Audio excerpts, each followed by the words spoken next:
87'de İstanbul'a geldiğinde bu çalışmaları yapmak için Süleymaniye Kütüphanesi'nde 18. yüzyıl Osmanlı alemi müellifi, bugün de üzerinde duracağı Kadı Mehmet Kami Efendi'nin Riyadül Kasim'in ismindeki eseriyle hoca tanışıyor ve bunu Tunus'taki bir diğer nüsha ile Süleymaniye nüshayı birlikte mukayese ederek, tahkik ederek 2000 yılında Şam'da neşrediyor. Hocanın daha sonraki çalışmada da yine Osmanlı mimarlığı, Osmanlı mimarlık tarihi, İslam düşüncesinde mimari kavramların yeri ve hususen de bu Riyadül Kasim'in ismindeki kitabı Fıkhul Umran başlığı, yani Umran fıkhı başlığıyla tahkik ediyor, yayınlıyor. Fıkhul Umran düşüncesi üzerine.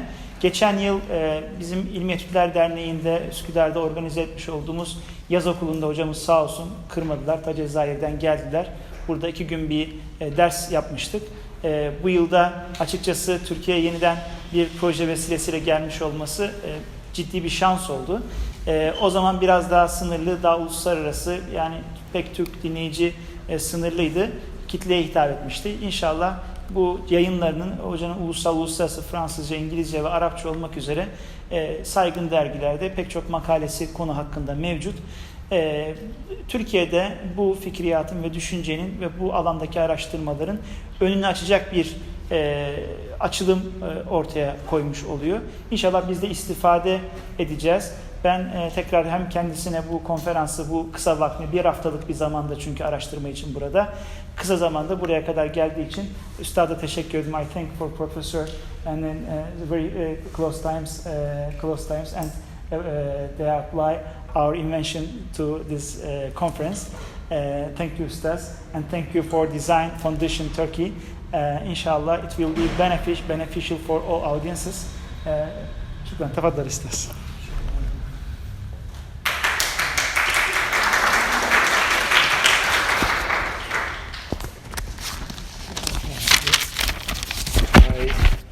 Mr. Yunus has said a lot of things in Turkish. I haven't understood what he said about me, but I'm sure it's good things. I would like first to thank Design Foundation Turkey for inviting me, as well as Elam School, who was the first to invite me to Turkey last year. So I have the nostalgia to Turkey since 1990s, because I was doing my PhD. So I had to consult some documents in Turkey. That's why I always in love with Istanbul and with Turkey. And the big thing that Algeria, once before 1830, was part of the big empire of Ottoman. So we have a lot of things in shared, many names, Turkish names in Algeria, and Algeria also came to Turkey. So I feel that I am at home. I will talk about a sort of confrontation between Le Corbusier and Kami Efendi Edernawi. I don't know, I'm sure you know Le Corbusier, at least for the architect. How much you know about him, I don't know. In our generation, he was #1 in architecture. Everybody should know his principles. In my time, in 1980s, most of you are not been born at that time. We used to know 4 or 5 big architects, big names, like now Zaha Hadid and Richard Rogers, and they used to be Frank Lloyd Wright, Le Corbusier, Gropius, and some big names at that time.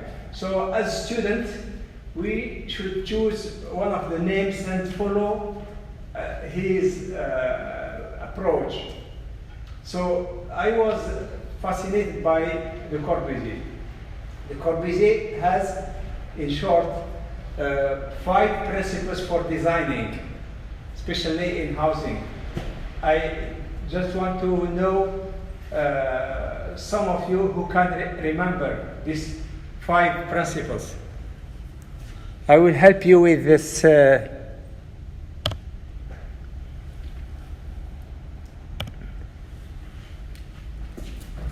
with these two pictures, who can give me just 3 or 5 principles of Le Corbusier?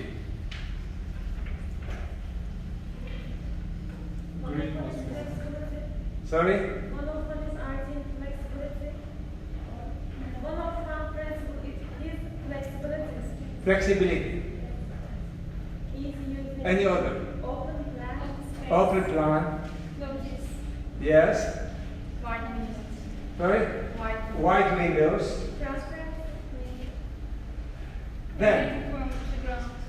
yes, through what they call pilotis or columns. Then, the free plan without partition walls, only columns. And also, so I think the culture of Le Corbusier is disappearing. So I should give you something about Le Corbusier before.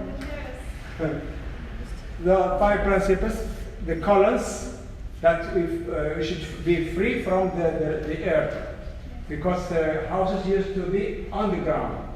Now with the columns, it will be up, and there will be air under. So this is one principle. Second is the free columns, the free plan.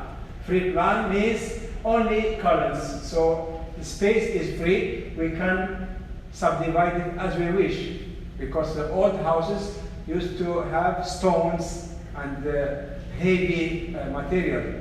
So it's very difficult to demolish the walls.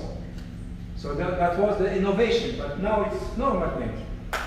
The third is the wide windows, large windows, what we call curtain walls. I mean the facade, the elevation is no more attached to columns.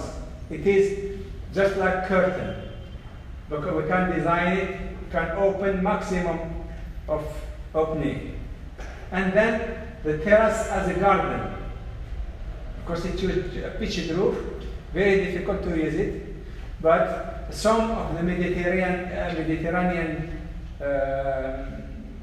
houses, like in Greek, like in Algeria, Italy, they use terrace, giving on the sea. So that's why he picked it up as a principle. So these are the 5 principles. He said that if we apply these 5 principles, we will have international architecture that fits everywhere. That's why we call it international style. Okay? Then he said that I am proposing a new form of city. A city that is based on towers called unité d'habitation, unit of housing, where the quarter, the Hayaller, should be vertical, and the street can be also vertical. So, and the people will enjoy the city through balcony. So that we call the ideal city, la cité radieuse. So, and he has a book about it, the ideal city, la cité radieuse. So he was very talented designer, cubist designer like Pablo Picasso and architect and writers. So he was very famous as a school of architecture at that time. That's why he was the symbol of modern architecture. And he was the father, spiritual father of modern architecture. So all this to tell you how at that time we were influenced by Le Corbusier. So Le Corbusier was the image. But by the time there was a new trend that started to review the application, the applied modern architecture. It is very nice at how Le Corbusier said it, but when we applied it, many problems, very unknown problems that start to appear on the ground. So that's why there is sort of new trend called postmodernism, that we should review modernism, create new trends, like historical, like many other high-tech, etc. So to correct the modern trend. So major issues, major problems with modern architecture after 30 or 40 years start to emerge. Among these are 1, 2, 3, 4, 5. I will go quickly about them. The first one, everybody knows, sustainability and the problem of environment. We are spoiling energy, we are spoiling water, spoiling air, etc. Why? Because there's the large windows, glazed windows, we enjoy the views, but at what expense? How much we pay for that?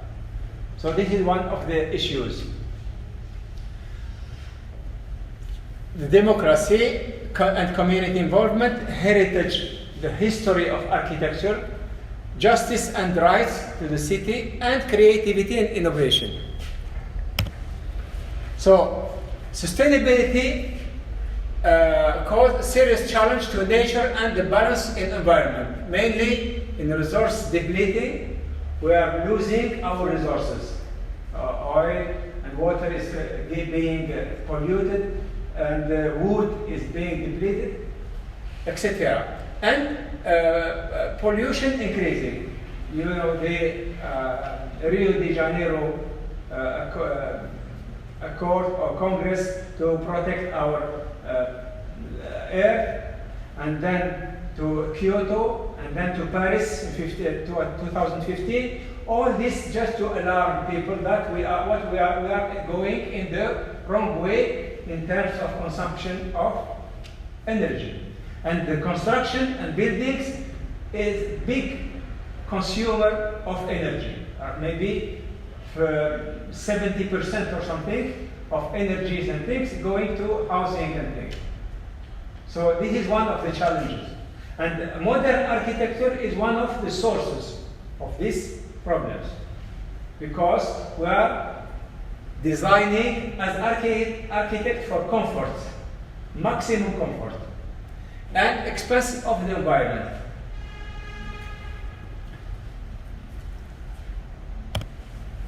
The second thing, democracy and community involvement. Can you guess who is the designer of this project? Zaha Hadid. Zaha Hadid. And this one? No architect. You see, these are two faces of architecture. We see them. Even in Turkey, we find such houses. In Algeria also. When we find such architecture, the gap is very large between the society and the architect. And we are educated to design this, not this. This we consider it as rubbish, not safe, because it's ugly. But it is the reality of hundreds and thousands of people. So, are we architects designing a selfish architecture? We are designing for ourselves. Sometimes we don't think about the reality in society, but things are happening outside.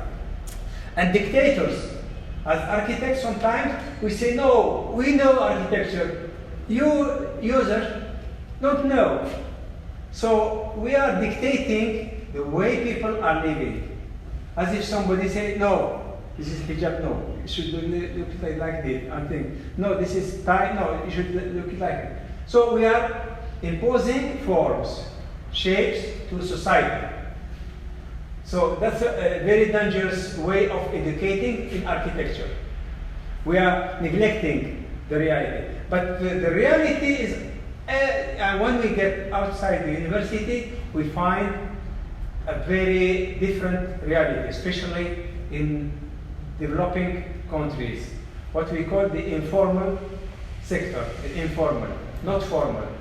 People building for themselves. They don't care about architects.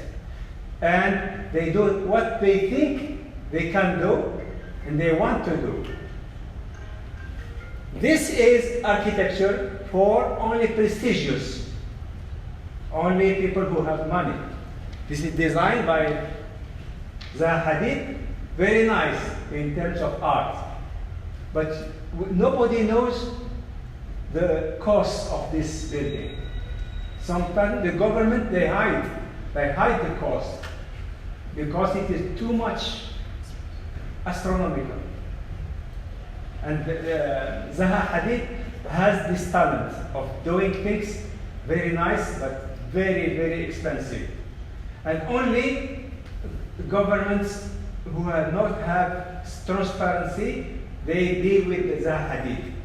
In Azerbaijan, in Dubai and things, because politicians, they decide and they pay. They pay the money of their people and give it to the diners and things. They don't care because the image will be their own image. At this time, the president has done this. So he is doing architecture for himself. So we are architects sometimes abused, are used by wealthy people. That's why sometimes, like Egyptian architect Hassan Fathi, I don't know if you heard about him. Hassan Fathi. He has a very famous book, Building with People, or for people. He's trying to correct the way we are doing, designing for the poor rather than the rich.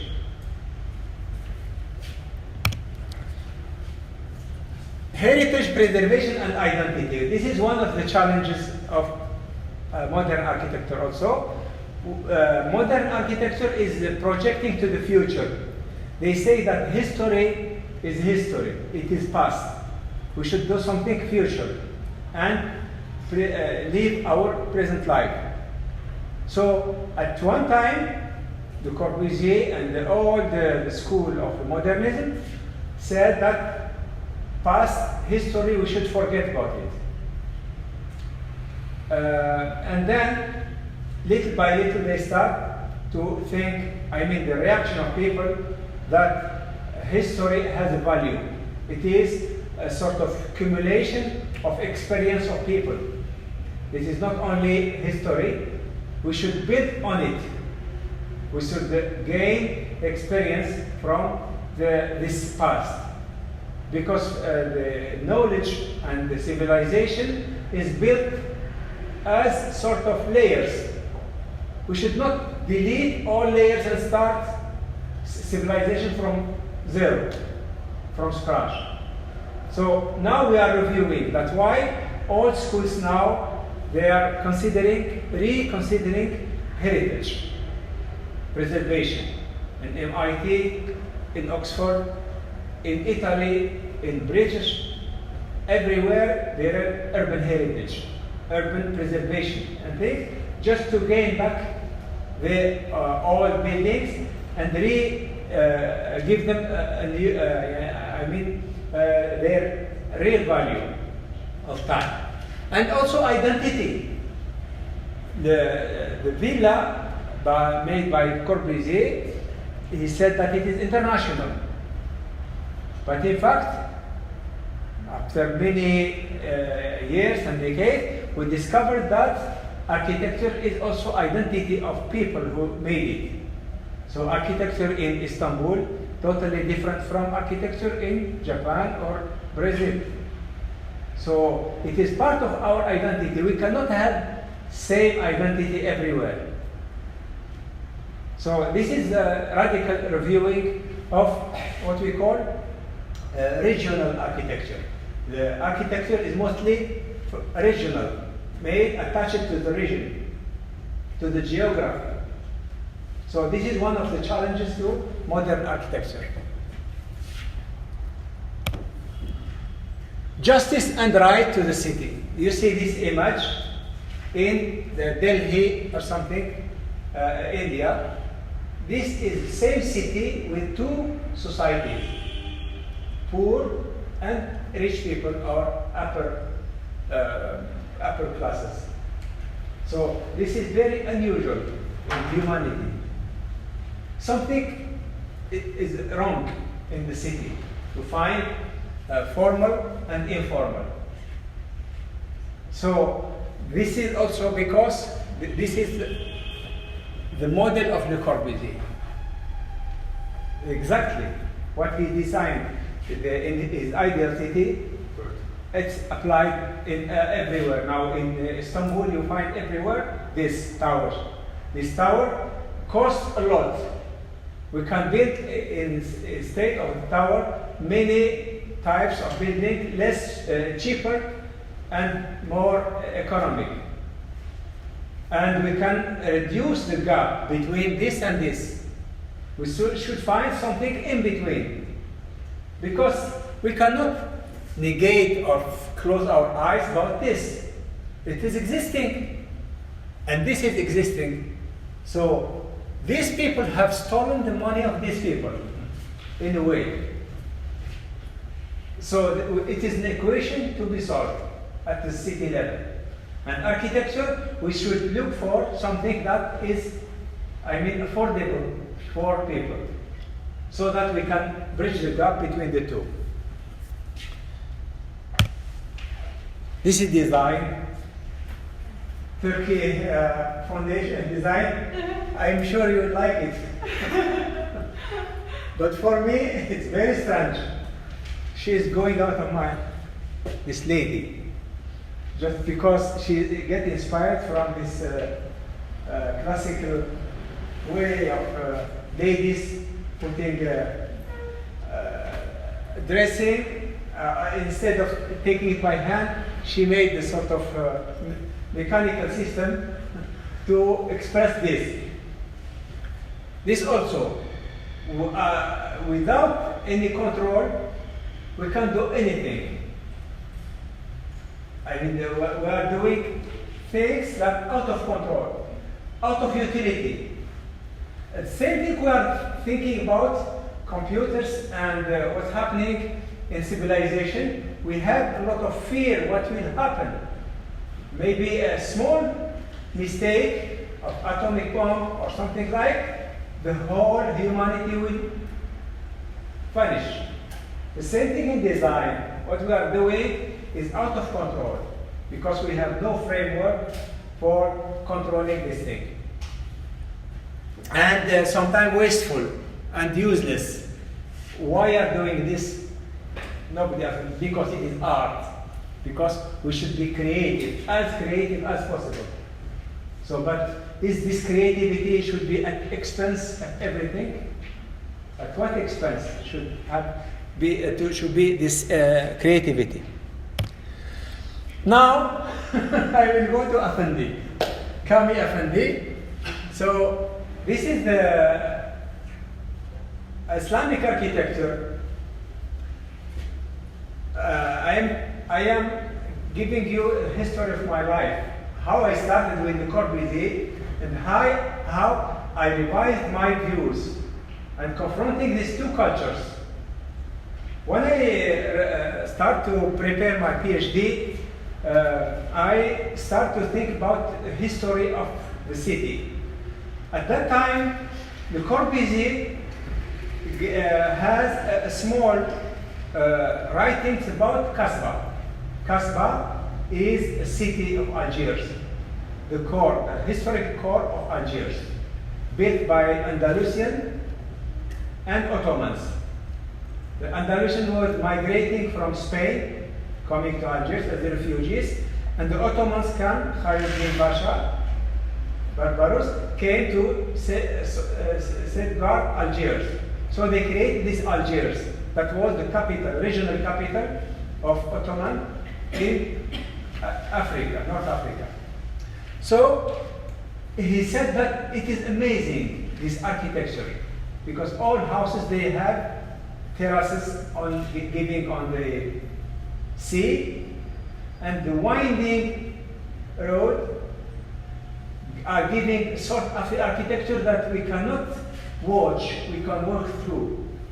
The fourth dimension. It has a fourth dimension. When we design to see. But the real architecture is to live within the space. That's why some people say that some of the ideas of Le Corbusier, the fourth dimension, the cubism, was taken from this spirit of the Kasbah. That the more we walk, the more we discover. And we are not like a neoclassic, seeing perspective, very fixed point, and see the perspective. So, start to think why that Corbusier, when he saw this, although it is contrasting with him, he says that it's a miraculous architecture. So, start to think about the origins of this architecture. So, I found that these are appearance, elements, components of architecture. The musharabiyah, the winding streets, the courtyard, the dome, and all these are very beautiful components. But what is behind this? Should be philosophy. So, by chance I came 1997. One of supervisor was the head of the IFIAD Institut Français des Architectures des Études Anatoliennes in Taksim. French Institute of it. I stayed there and started to think about archives. And alhamdulillah, I found a manuscript of 400 pages. Say, Riyad al-Qasimin, the paradise of the subdividers. Or Fiqh al-Umran, the real understanding of construction and Umran. Umran means urbanization, buildings, mosques, roads, etc., etc. And the surprise that it was written in around 1640. The writer, the author, is Kami Effendi Edirnewi from Edirne. And he was not architect, he was a judge, but he was using it as a code standard for judging the buildings in the court when there is dispute between neighbors or problem of building. They came to him, so he opened this book and said that it should be like this, like this, like this. So it was written in Arabic, in handwriting. I took it and started to editing. So this is what this book now is edited. It is in Arabic. I wrote an article in English, the summary of this book. You can see with Professor Yunus to get a copy of it. Only $40. Just make 50% discount for students. It's possible. Okay.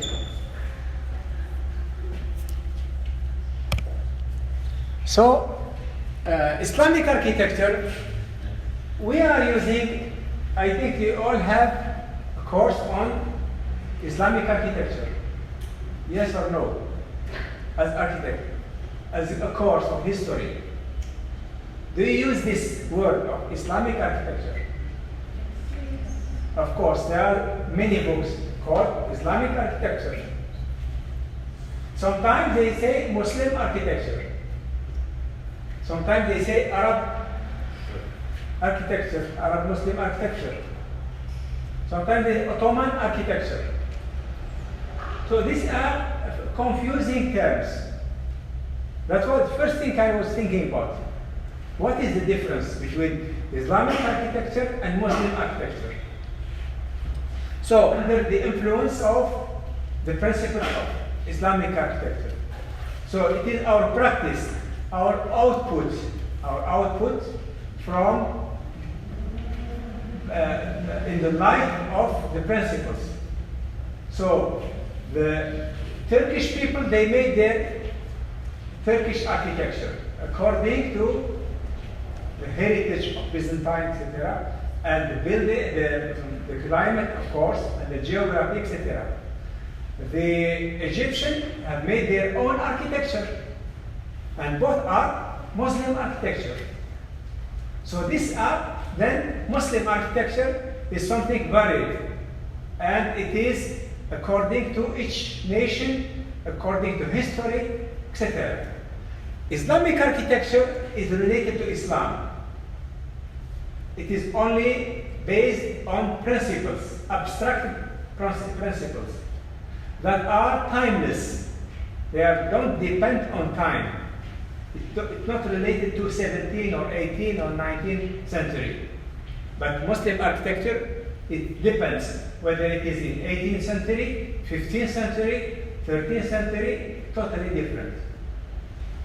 So do you find clear this difference between Islamic architecture, that is set of rules, and Muslim architecture, that is the output of people?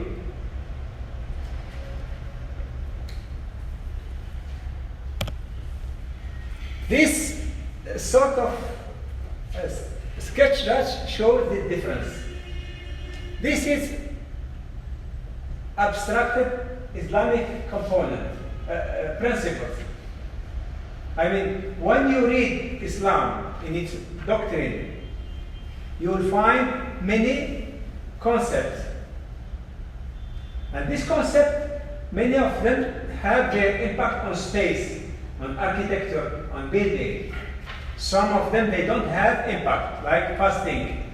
Fasting has nothing to do with architecture. But directing to Qibla, it has. Why? It is direction. It is geometry. So these are set of the just examples of the principles that have direct impact on design. Humbleness, you should be humble. You should not be arrogant. If you are arrogant, you are not Muslim. Arrogant, showing your muscles and things. I mean, it's not the conduct of Muslim. Same thing in building. It applies to buildings. Intimacy or privacy. Privacy means that you should have your own privacy, protect your private life within house. You cannot be in a glazed house where everyone can see you. You don't like that. You need some time to be in your own home. Nobody sees you. So it is very natural requirement. Qibla, you all know, to go to pray, we should direct to Qibla. If you don't direct to Qibla, your prayer is not accepted. So for architects, the first thing when you design a mosque, you should think about Qibla. Sometimes it has a very big challenge with the urban fabric. When the streets are north, south, and things, and your Qibla is 45 degrees, it's a big challenge for architecture. Unicity of God. Unicity of God, we all say, different from Christians or Buddhists and things, or Greek. They believe that there are many gods. We believe that there is only one God. And this has an implication. Some of the preventing, for example, create statues for even important people or anything. That's why we don't find many statues in Muslim cities. But if you go to Rome, you go to Athens, you find many. This is God of wind, this is God of earth, this is God of good things, this is God of fire, etc. So this has implication. Generosity means you should be very generous with your guests. In Algeria, for example, in the desert, if you arrive there and somebody knows you there, you will never go to a hotel. It is for them forbidden that somebody coming as a guest go to hotel.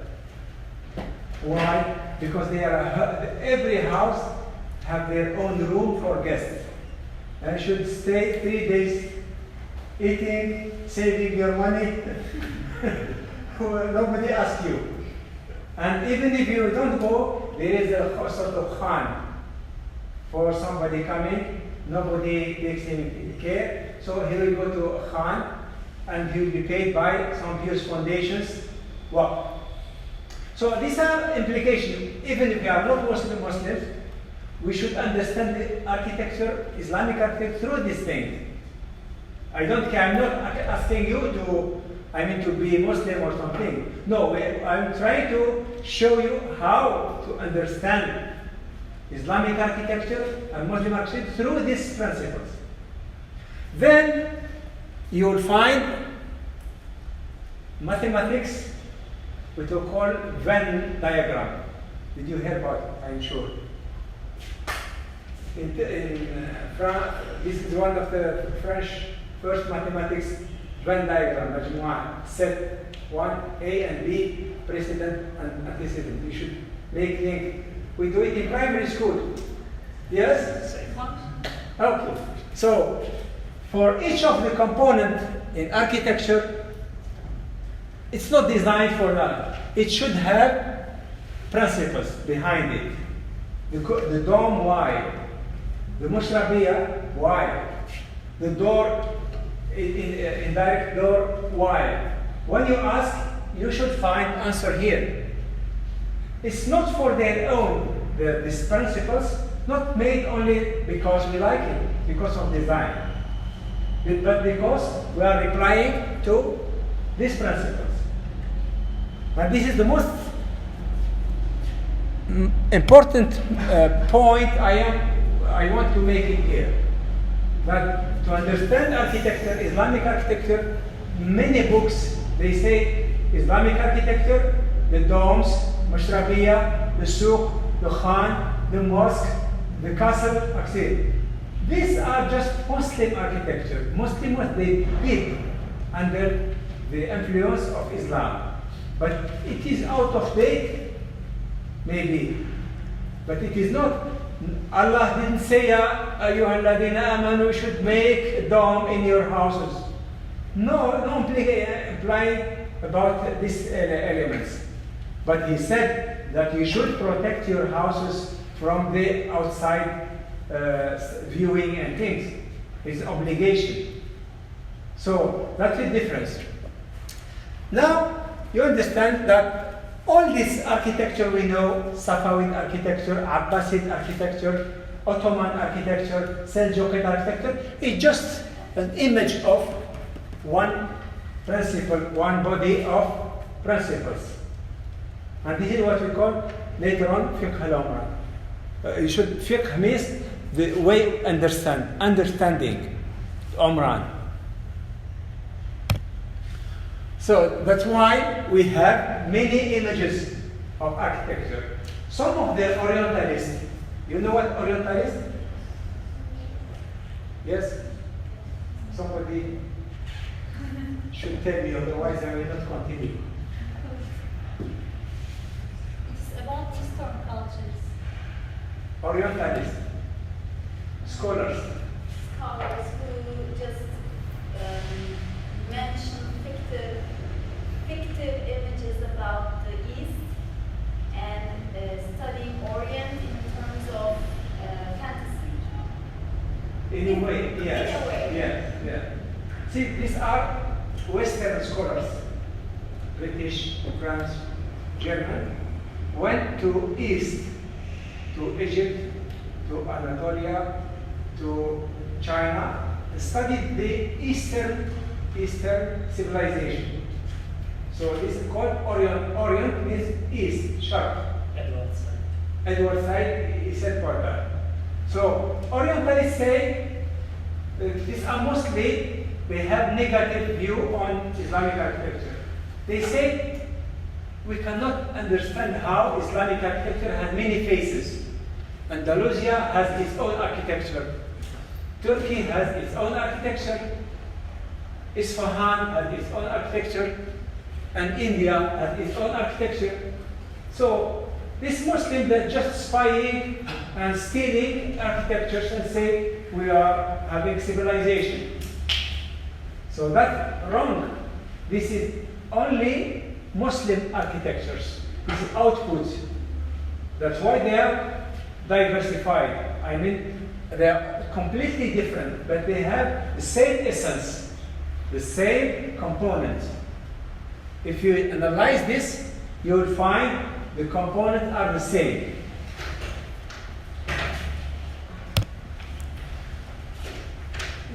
I will give five or six principles that are shaping the mind of Muslim architects or the generation before us.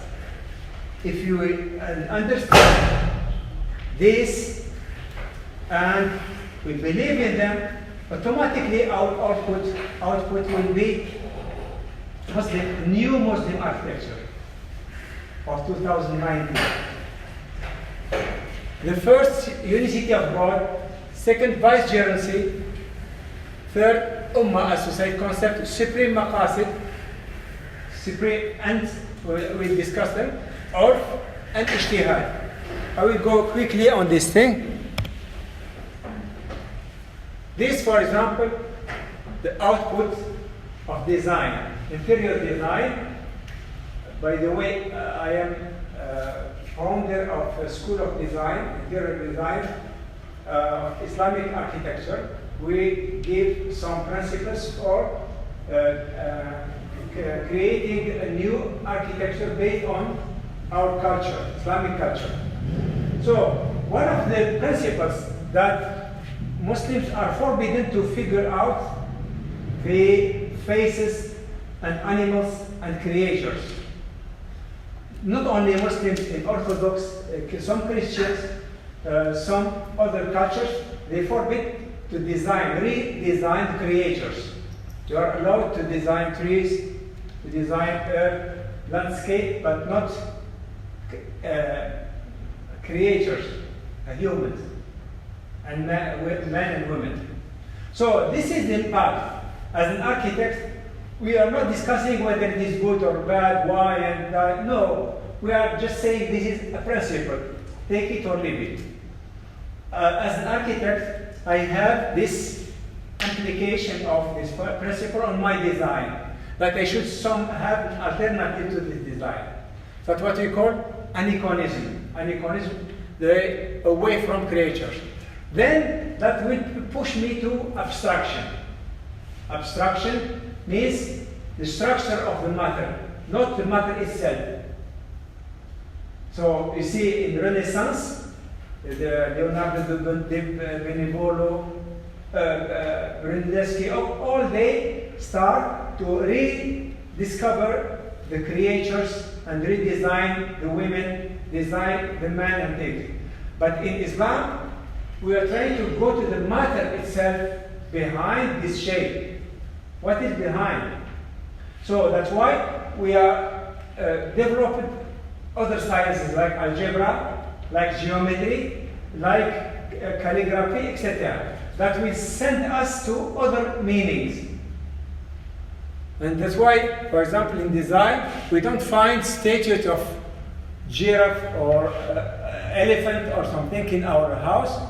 We have only design of wording that when you read, that will send you to a meaning. And when you see this, you will go to a certain pattern, abstract pattern. Nature and landscape and architecture were developed. This, I took it yesterday, somewhere in fact, yes.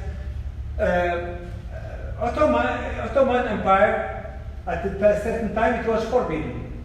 But this came later on, by the influence of the Renaissance of the Western architecture. So we never find this in Cairo, Damascus, or Baghdad, such things of animals. Very special thing, for example, lions in Andalusia. That is an exceptional. And when something is exceptional, that makes rule. That never happened. That's why people they say, oh, you have lions in Al-Hamra.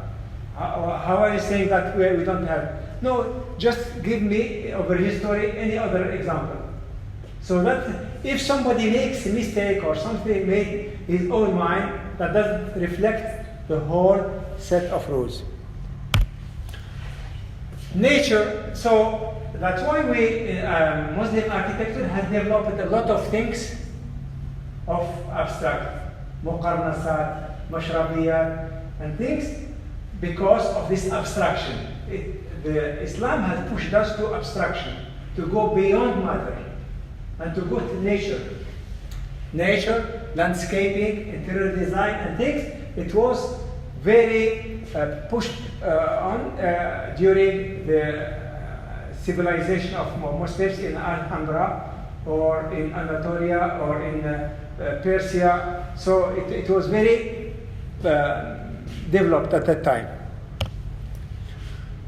Vicegerency and stewardship.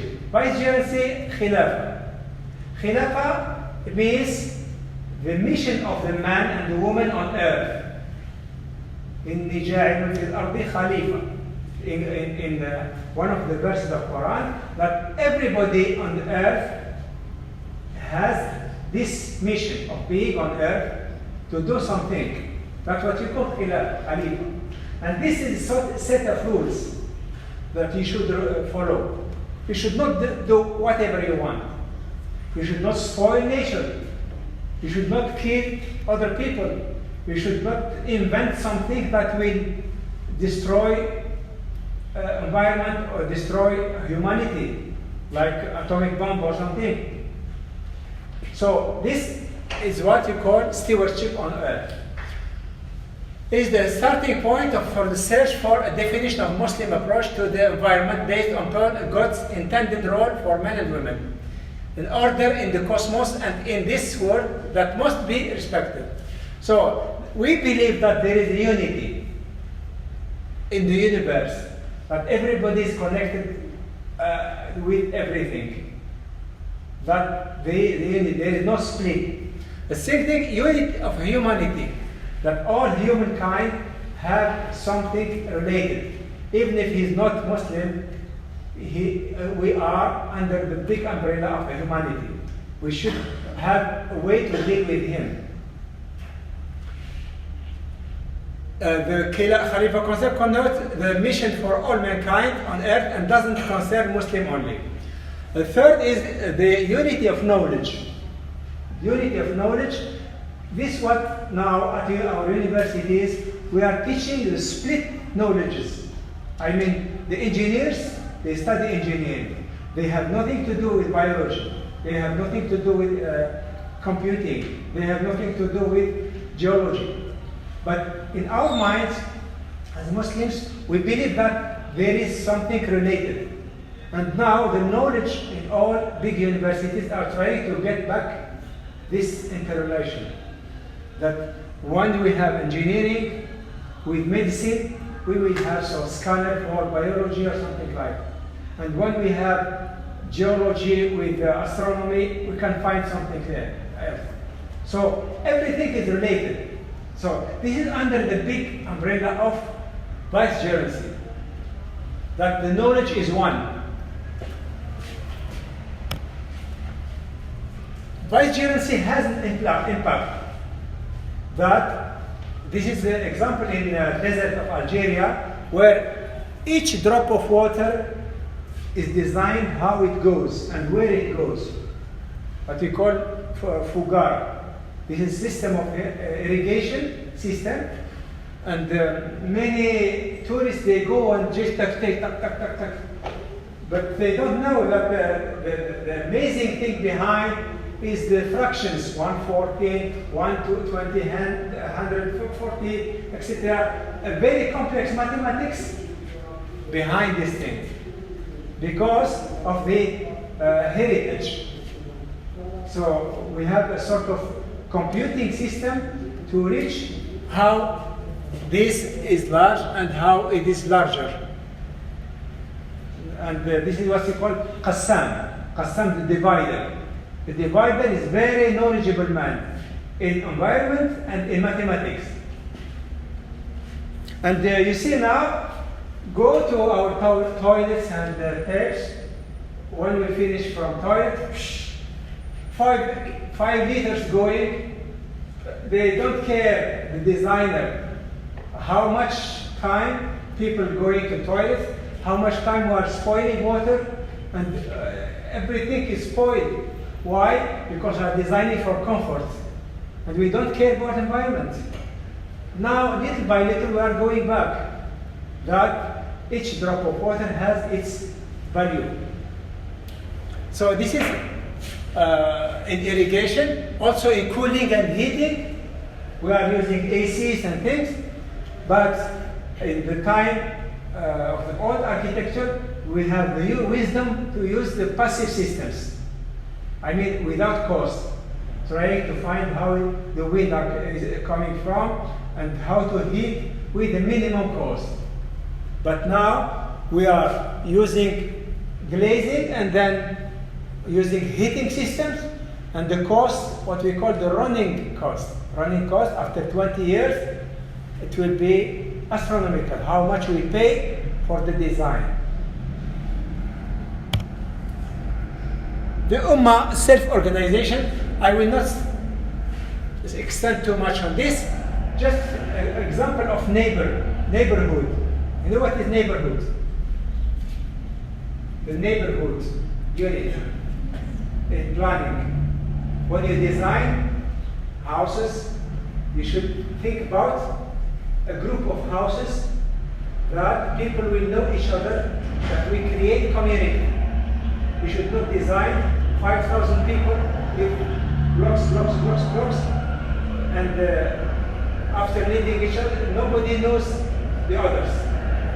There is no sense of neighborhood. But in the Ummah, the concept of Ummah, it says that إِنَّا جَعَلْنَاكُمْ شُعُوبًا وَقَبَائِلَ لِتَعَارَفُوا. We are creating you as entities, so that this hierarchy will help you to know each other. But now, in early modern architecture, they didn't use this concept of neighborhood. But after time, in new towns in UK, they start to think that houses should be gathered according to schools. Primary school, big children coming there, so it should be 1,000, something like that. So they will know each other in 3-4 years. So it becomes a concept.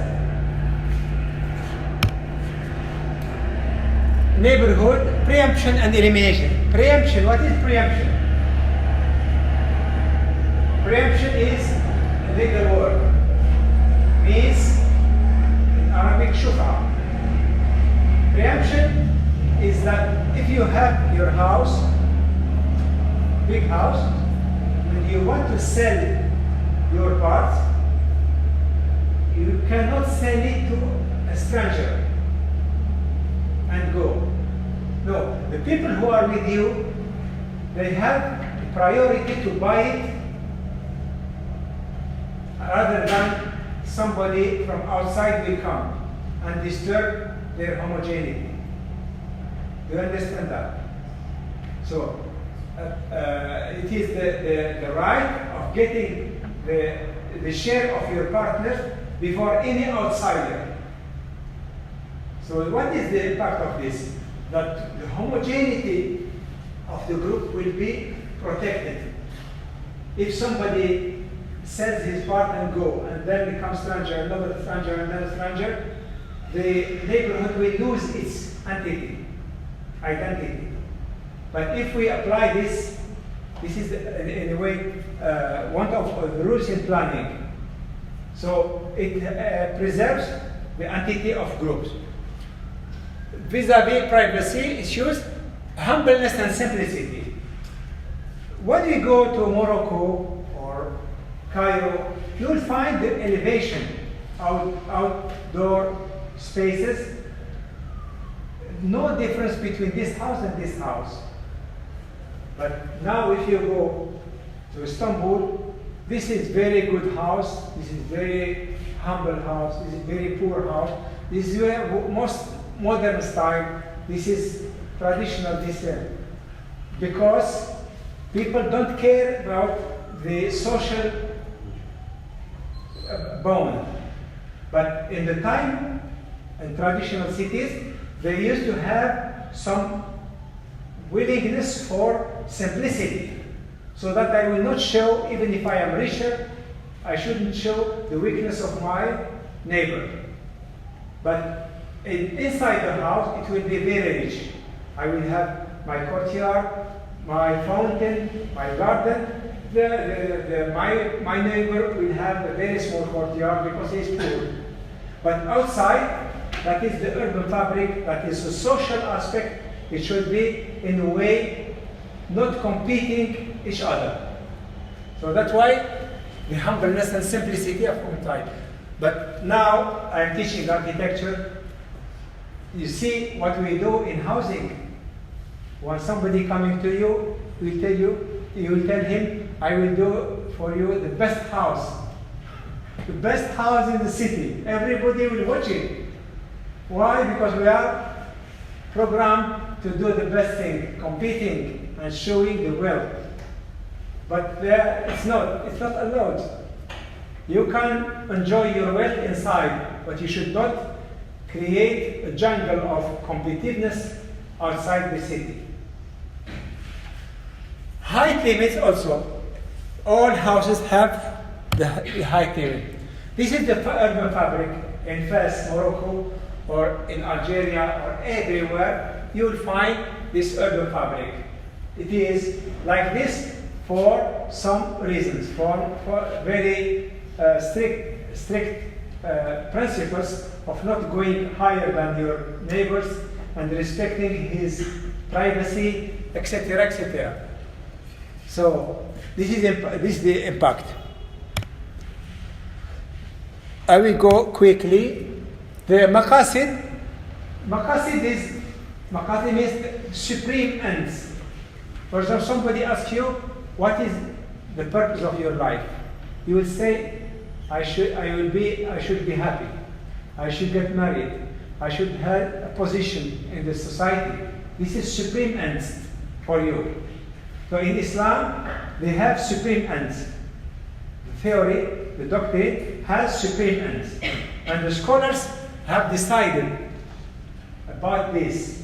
And they disagree about which is better and how many, 5 or 6 or 10, etc. The early scholars say that they are faith and beliefs, what you believe, your values, etc., is first. Then life, your life and your soul. Then your intellect and your reason. Then your progeny or nasl, procreation. Then the wealth and material things. People then later on start to think that this 5 plus. So you can find many books and articles talking about this, what we call maqasid, or supreme ends.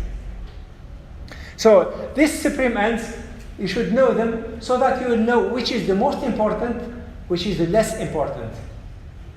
If you don't know this, you will think that the dome is the most important, or the door is most important than the house. So that it will structure your mentality, your way of thinking. That's what I call fiqh al-umran. Fiqh means the way of understanding, the science of knowledge of things. It starts with basic things that haram, halal, in parliament.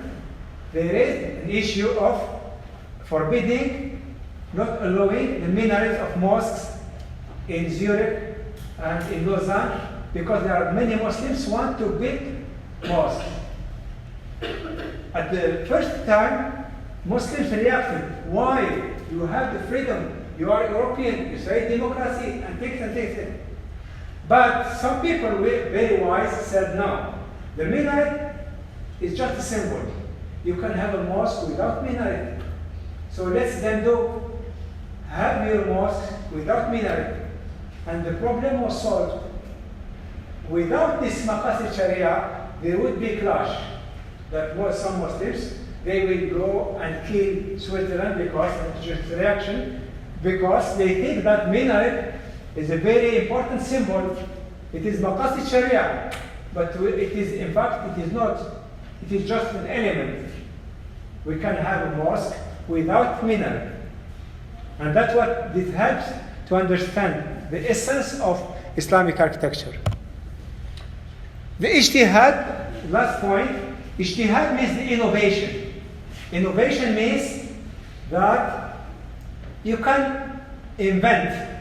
You are not a prisoner of your past, of your old architecture. We always have new Islamic architecture, new things.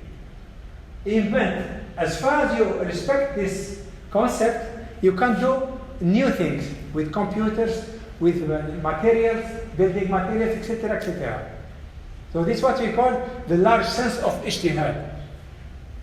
And that what happened during the early time of Abbasid and the Ottoman. They had developed mathematics to solve many problems. The Urf, another principle, Urf means traditions, customs, habits, cultures, and practices established in a given society. Urf means what is established as customs and traditions in certain society. I mean, if people in Japan, for example, they become Muslim, you should not say no. Now you should have domes and you should have mushrabiyah so that you will have Islamic architecture. Otherwise, you are not Muslim. No. They have their own architecture. They will say that if it has something to do in problems with principles, we should forbid them. Otherwise, they have their own architecture. That's why in Malaysian architecture, it looks totally different from Arab architecture. But it has the same principles as Arab architecture. The same concept of privacy, of neighborhood, of generosity, of simplicity, etc., etc. Bon. Now, the last thing I'm talking is what is the shift.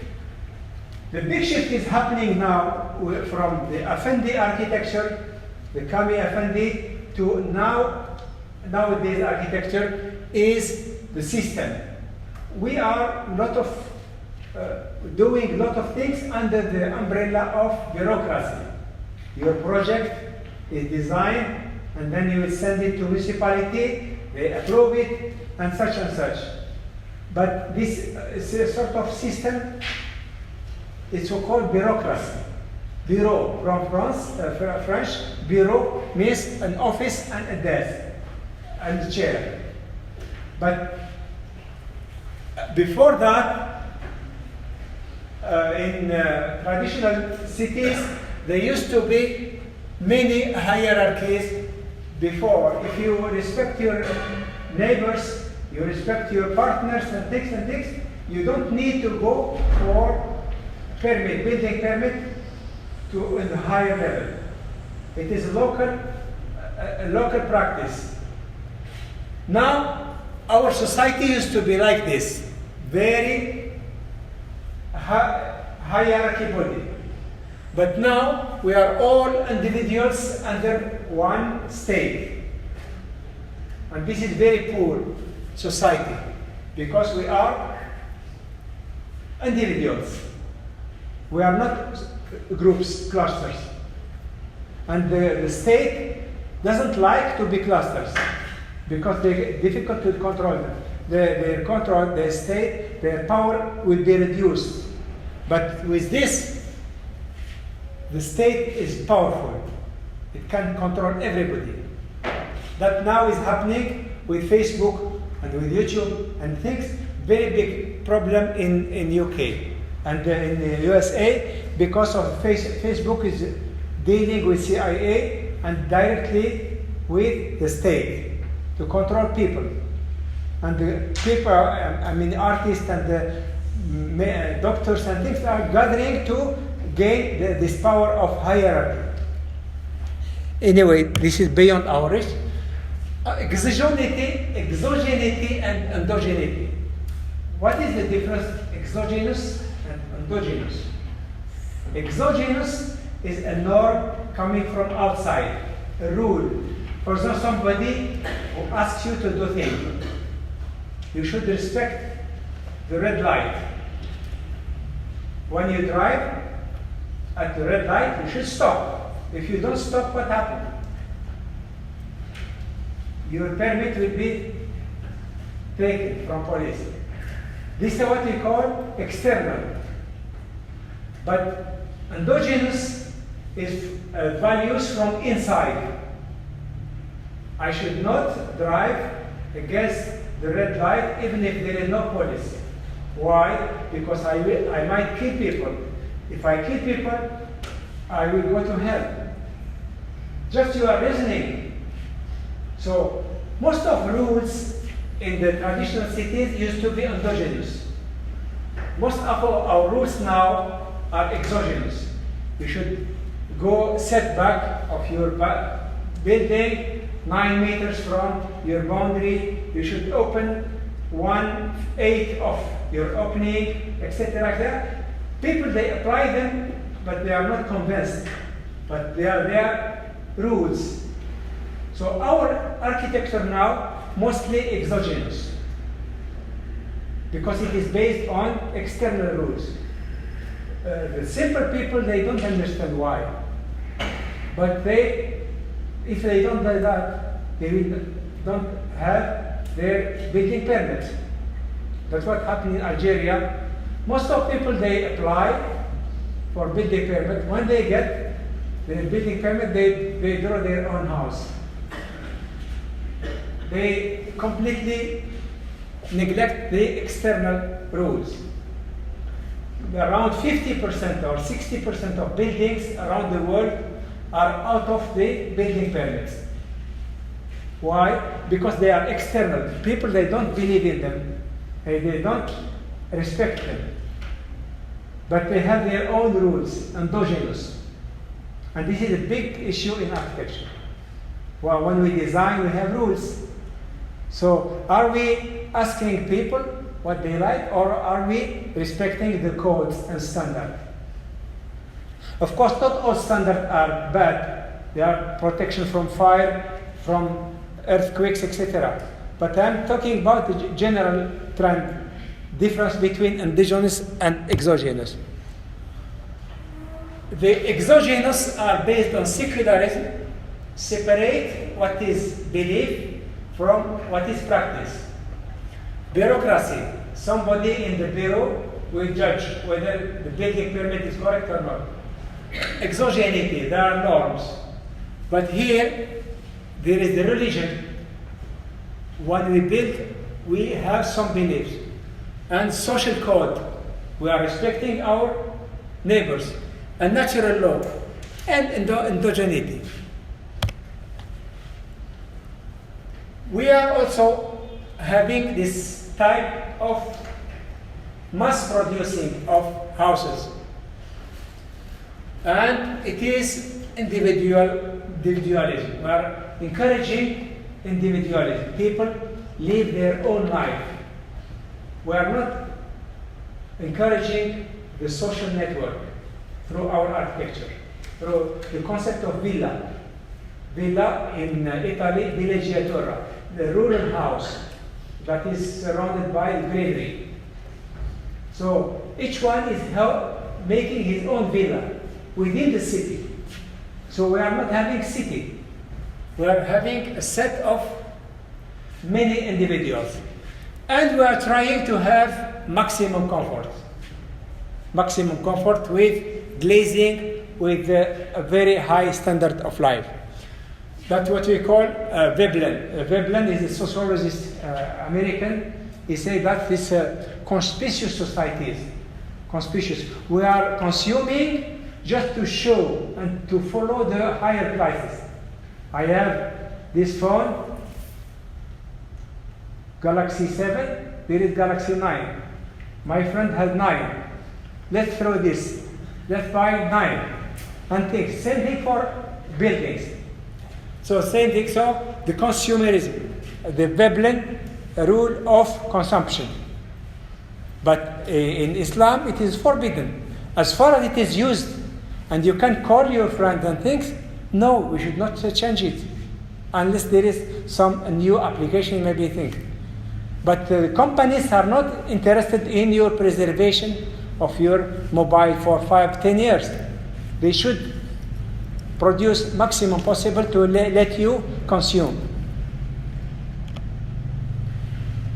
There is clash between our values and way of life and architecture.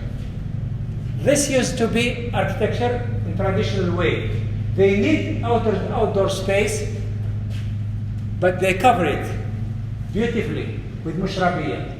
But now we are playing the balcony of Le Corbusier, and this is what happened. This is in Istanbul. You can find this clothes outside. In Algeria, plenty. A real facade is with clothes, not what the architect designs.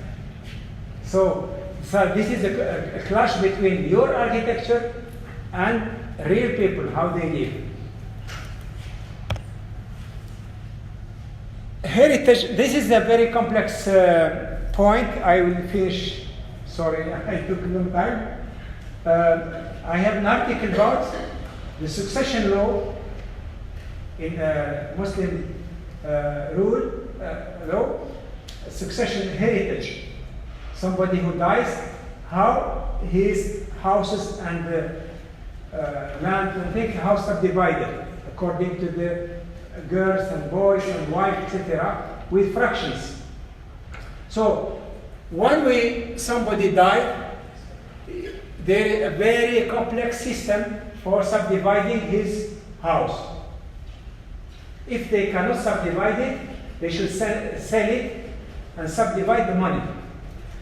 This now is frozen. The mechanism of subdivision is frozen in most of the old cities. And houses are getting degrading while collapsing, because one house you might find 100 owners. So they don't get the system how subdivided. So then the absence of this will lead to the collapse and degrading of the environment, the total environment.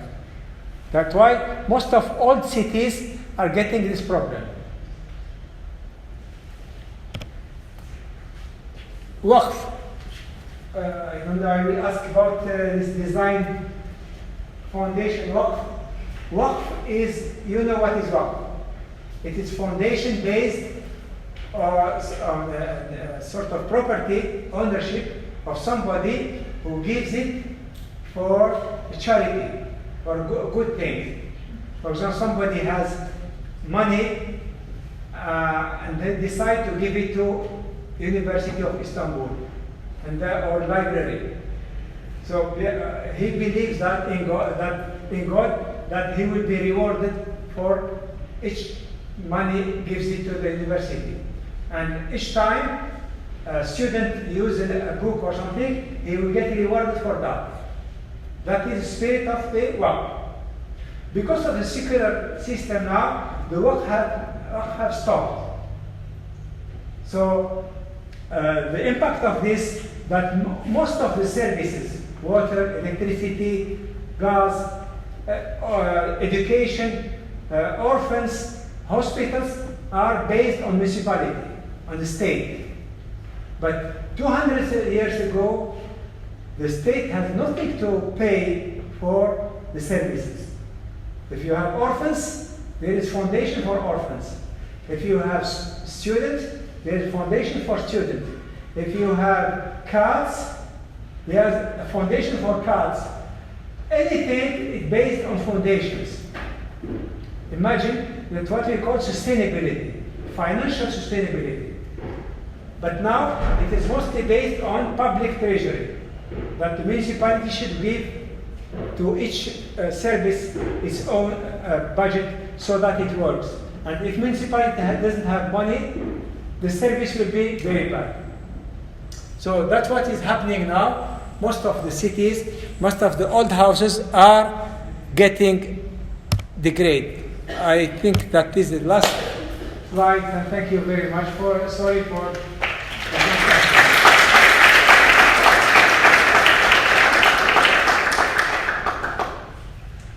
So if you have questions or any comments, please don't ask difficult questions.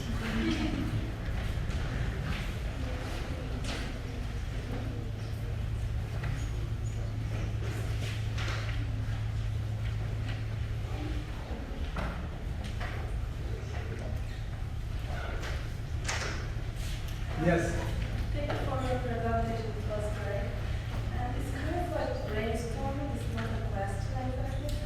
So I have done my master in preservation, and we were talking about not only preserving the buildings, but also preserving the culture. So when we talk about this, you talk about the Islamic concepts and the essence. So, like in the establishment of Turkish government, we kind of like changed everything. Like when we look at the historical part of Istanbul, we left that part, and most of the people they wanted to go to the modern parts because they were kind of looking up to Europeans, so they wanted to live like them.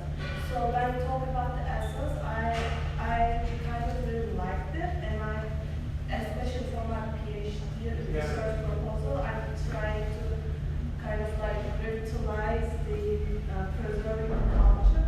But I'm wondering how we can do it, because people right now, they are just like, maybe if I just look at the Turkish, they want to live like European, maybe Americans, they want their standards. Yes. That no one cares about their heritage. That's right. This question of heritage now is a really deep issue. We are preserving the shell and the material, but inside the whole mechanism has gone. Yeah, we kind of like empty out to culture, and we just like preserve the shell, and it doesn't mean that we really kind of keep it. And I'm wondering, like, because like modern architecture, it's all about the new standards coming from the maybe more developed countries. We don't really set our standards. So like where you suggest this, how you suggest we kind of have people internalize their own values. Yeah, I am here to explain what's happening. This, I think, is an issue of generations of people to change minds and to convince people, so that it's not an easy question that came over 100 years of influence. We are under the influence of the Western way of thinking and living. So it's not easy. Just to understand the difference, this is the first step. Even the preservation now, we are taking it in the way of the tourist, just to see, to please how it was in the past. But how it used to work, it is completely not known or forgotten. So I think it's an open question. I can't answer. Yeah, I understand. Like it's kind of like brainstorming, but I just wanted to hear about it. Because when you mentioned Hasan Fatih, like he had a project in Sosyal in Iraq, and they were trying to revitalize their own traditional houses, and they couldn't manage it because people didn't want to live actually traditional houses. They want like high-rise buildings.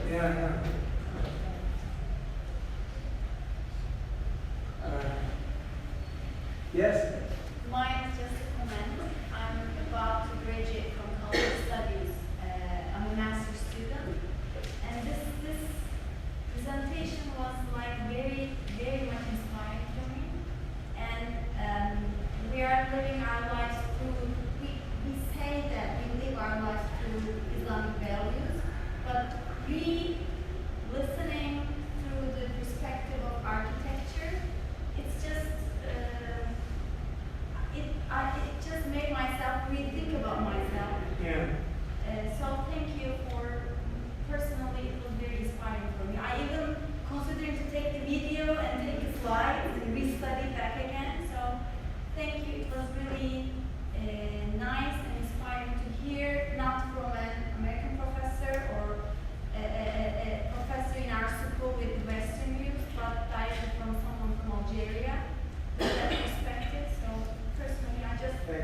my mission. Any other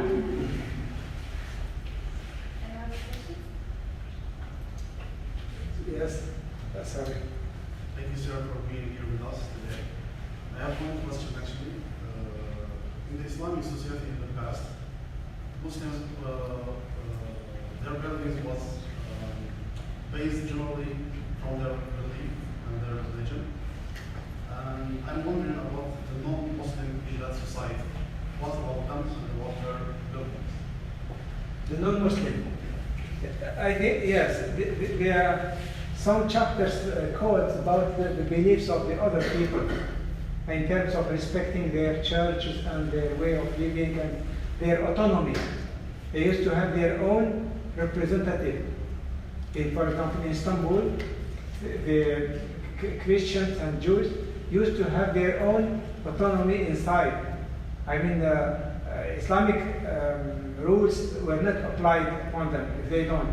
If they ask for that, it's okay. If they don't, they keep their own religion and beliefs inside their the entity. What about their buildings?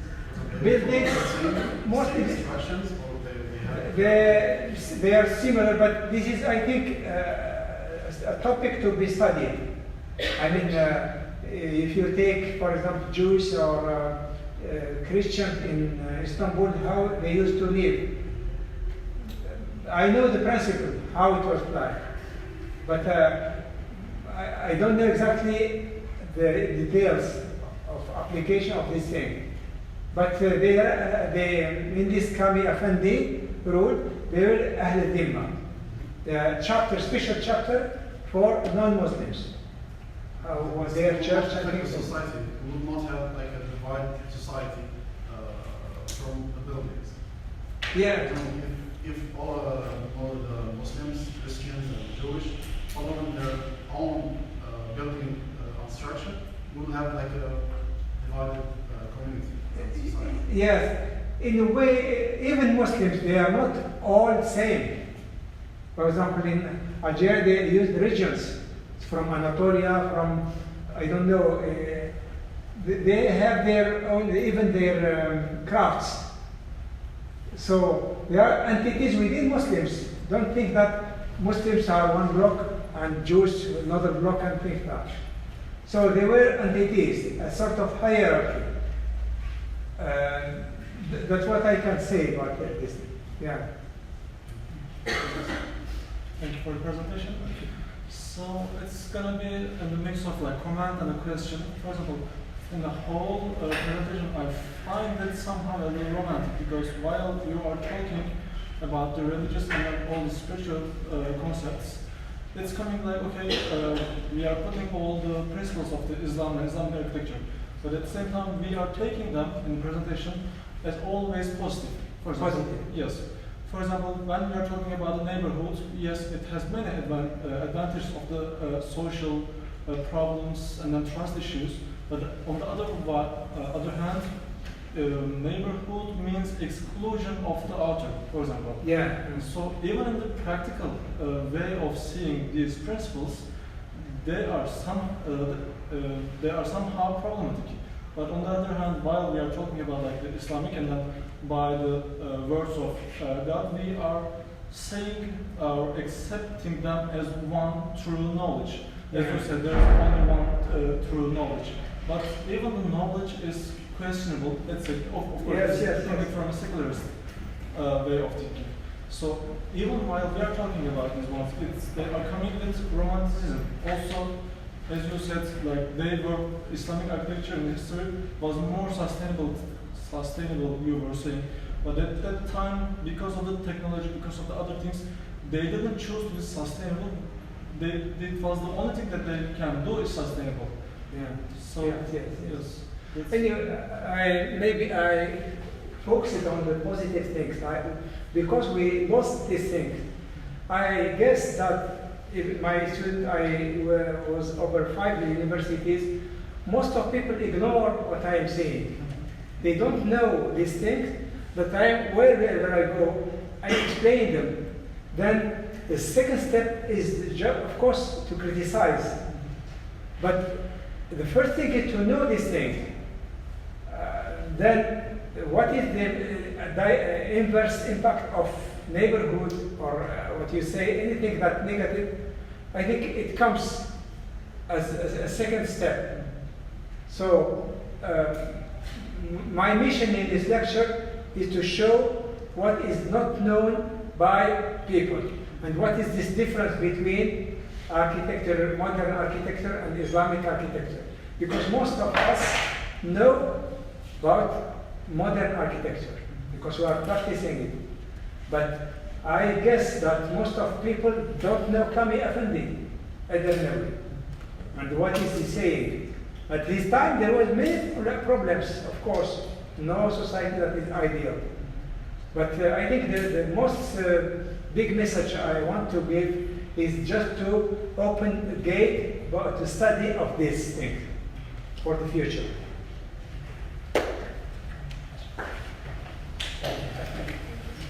Yes? I wonder if this work by Kami Effendi is a single exceptional work within Islamic culture, like, I don't know, Ibn Haldun's Mukaddime, or is there a body of literature that can be gathered under the title of Quran? Are there any other works like Kami Effendi's? Is there any other work like that?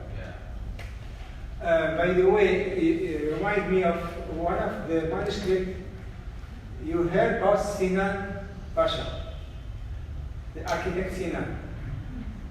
If you don't know that, I will kill myself. You heard about him? Sinan, Yes. the architect who built many mosques here in Istanbul. He had a book called Tazkirat al-Bunyan. Tazkirat al-Bunyan. So he used to write how he built the mosque, I think Sulaimaniya and many other mosques, and what were the rules. At that time there was no meters, the metric system. There was the foot and the hand and the fingers, etc. So he used to explain all these things. So at that time, maybe 1600, there were rules and codes. And because of our knowledge now, we know nothing about this thing. But now I think it's our time to review these things and bring them to our time, because it is a sort of wisdom over the past years, centuries, and the early civilization. I think the knowledge of human knowledge is cumulative, and the more we see what happened in the history, the more we do things in our life. Because our life should not be based only on creativity. Because I'm teacher of architecture, we give 90% of grade on creativity, what is miraculous in the project. But if somebody does something related to traditional things, I think it is less evaluated. So, for example, Alexander Christopher, American, very well known, he has a book on privacy. He said that even animals, cats, when they want to do their own things to excrement, they hide themselves behind a tree or something. That means that nature is not something cultural, natural. Privacy is natural. Privacy, protecting oneself inside the house, is very natural. But the Western side said that it's no more need for privacy. We can open the windows as much as we can. But people, they reacted.